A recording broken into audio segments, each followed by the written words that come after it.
មានបងប្អូនជី Vespa ក៏សួរថាមិនក៏ចានស៊ីន Vespa ក៏ឡើងចាក់ចូលឃ្លីបើកចូលឃ្លីលេងលបឿនអីអត់បានដូច Honda អញ្ចឹងបងចាំបងប្អូនមកស្ដាប់ការបញ្យល់របស់ខ្ញុំទាំងអស់គ្នាអានេះគឺជាចានស៊ីននៅ Vespa ដែលខ្ញុំដោះមកពីម៉ូតូបងប្អូនឃើញសភាពចានហ្នឹងនៅសុំជុំវិញចាននេះខ្ញុំហៅសុំ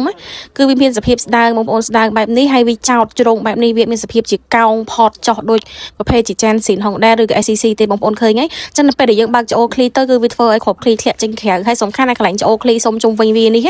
វាអត់ក្រាស់ដូចប្រភេទ SCC បងប្អូនឃើញនេះដូចខ្ញុំចោលបង្ហាញបងប្អូនចឹងខ្ញុំតាក់រូបពីរប្រៀបធៀបឲ្យបងប្អូនមើល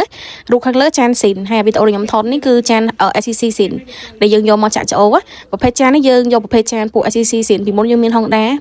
ដាក់ PSX កែដាក់ Vespa ឥឡូវយើងមានប្រភេទ SCC ហើយអូនដែលគាត់ចង់ដូរគាត់ថាងដូរ Honda ថ្លៃបងឲ្យមិនឈប់ទាំងឡតទាំងស្ទះដៃរៀងថ្លៃអញ្ចឹងយើងអាចដូរប្រភេទ SCC បានឥឡូវយើងធ្វើបាន SCC ក៏អាចដាក់ Vespa បានដូចគ្នាលឿន top speed ចុងក្រោយគឺរត់លឿនខ្លាំងដូចគ្នាអញ្ចឹងណាគ្រាន់តម្លៃវាធូរជាងបងប្អូនដោយសារចាន SCC ខ្ញុំទិញមកបានធូរអញ្ចឹងខ្ញុំលក់តម្លៃធូរដែរទេតែបងប្អូនដឹងហើយចាន Honda ពីច្រើនក្រុមហ៊ុន Honda ថ្លៃ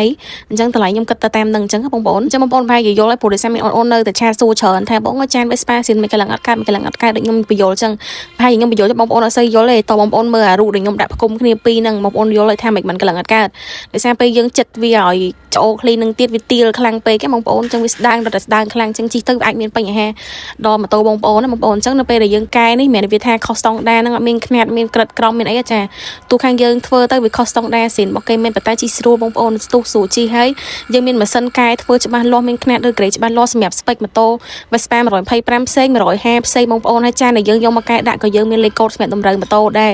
មិនមែនចេះតែយកចានពួក160ពួកអីមកដាក់ទៅពីអត់ទេបងប្អូនយើងមានខ្នាតតិចនិចប្រចាំហាងធ្វើហ្មងណាធានាជូនបងប្អូនដូរឈុតនេះហើយឈុតនេះមានចានឃ្លីមកគូអញ្ចឹងបងប្អូនដូចខ្ញុំបង្ហាញបងប្អូនមើលអញ្ចឹងមានគ្រាប់ឃ្លីជាមួយនឹងកស៊ូជ័រគៀបចាននឹង3គ្រាប់បងប្អូនហើយសម្រាប់បងប្អូនដែលចង់ដូរប្រភេទឈុតចានលេងលបឿននិងចំនួនសន្ទុះលបឿនបងប្អូនហើយមួ top speed ចង់ក្រោយបានលឿនជាងស៊ីននេះអាចមកដូរខាងហាងយើងបានយើងដូរឈុតនេះគឺយើងមានការធានាជូនបងប្អូនណាអត់ប៉ះពាល់ដល់ស្រពានឬក៏ប៉ះពាល់ដល់ម៉ាស៊ីនជីមួយខែ2ខែអីបែកឃ្លីឬក៏ដាច់ស្រពានទេធានាជូនបងប្អូនណាធ្វើចេញពីកន្លែងខ្ញុំមានការធានាជូនភ្ញៀវ3ខែបងប្អូនអាចដូរឈុតហ្នឹងអញ្ចឹងសម្រាប់បងប្អូនដែលចាប់អារម្មណ៍ចង់ដូរប្រភេទឈុតចានលេងលបឿននេះអាចតាក់ទងមកខាងបងប្អូនបានសម្រាប់តម្លៃឬព័ត៌មានផ្សេងៗអាចឆាតចូលក្នុង page ឬក៏តាក់ទងតាម Telegram អរគុណច្រើនបងប្អូន